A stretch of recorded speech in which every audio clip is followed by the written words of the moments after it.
Hi, everyone. This is Kerem Baran with Solar Academy. I have with me today John Bonanno of Strategic Operating Partners, and we are hosting Priya Dant, newly appointed computer science professor at MIT, focusing on AI solutions, specifically for climate issues. And welcome, Priya. Good to have you here. Thanks for having me. Well, so Kerem, I think we should start by just putting this question out there, as we always do with Solar Academy. We always put out a question as to what is the purpose of this? And I think the purpose of this is that we have this new artificial intelligence toolbox or process that is possible to apply to climate solutions that may or may not affect certain businesses in our beloved sector. And so I think that we would like to discover, as part of the Solar Academy, teaching others to be empowered. I think that this is really an opportunity where people can learn about these tools or potential tools. How do they apply it? How might it affect their businesses? And, really get off on a good start with this artificial intelligence investigation. That sounds like a good plan. And Priya, please remember that we launched Solar Academy because, especially in the business world, we've observed that many professionals, especially customer-facing and partner-facing ones, find themselves repeating the same information again and again and again between meetings, between calls, between conferences. And we just wanted to capture it on video and audio so that it can be repeatedly shared in a more efficient way. So whatever you find yourself explaining a lot these days, especially in the last 3 to 5 months with ChatGPT coming live and all sorts of solutions popping up, that would be great to capture those snippets from you that you find yourself repeating in the real world.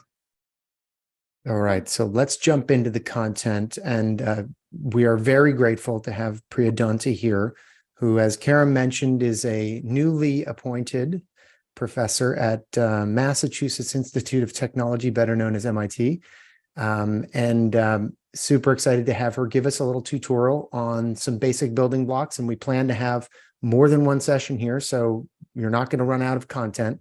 And Priya, I'll kick it off to you.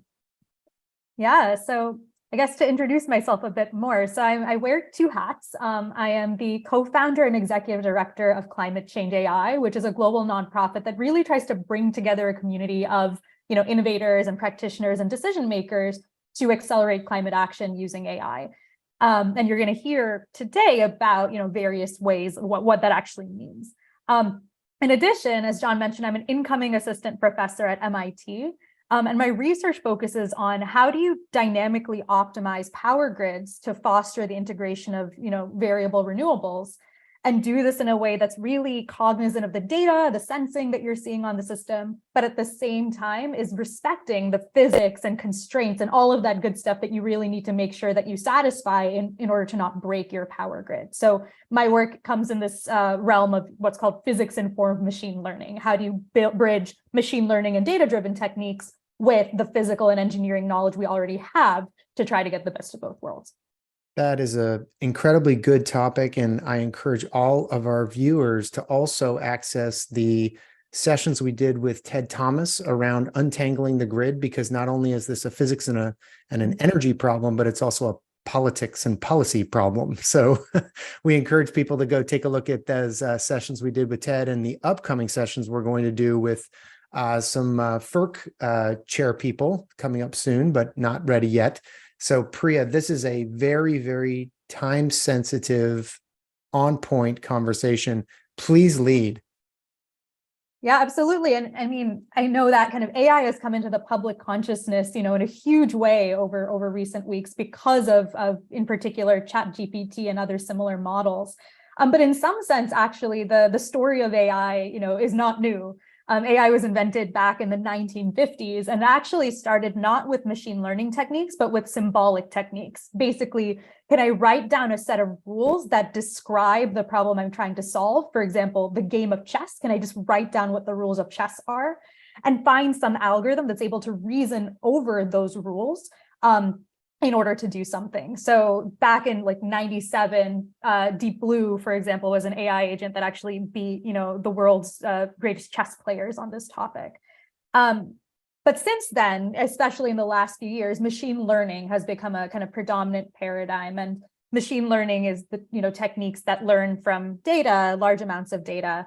And machine learning has been around for a bit as well. I mean, Siri in your smartphone kind of in the last 10 years is powered by machine learning. There were some advancements, in the last 5 years about machine learning being used to achieve superhuman performance on games like Dota 2, or help solve the 50-year-old protein folding problem, the AlphaFold innovation, and then of course all of the things we're seeing with GPT, Bard, and DALL-E. So maybe given that history, what I wanted to do is just start in and dive in with some definitions, really just talk about what is machine learning, what are the different types of machine learning, and then maybe get into what that actually means for kind of energy systems in the clean economy. So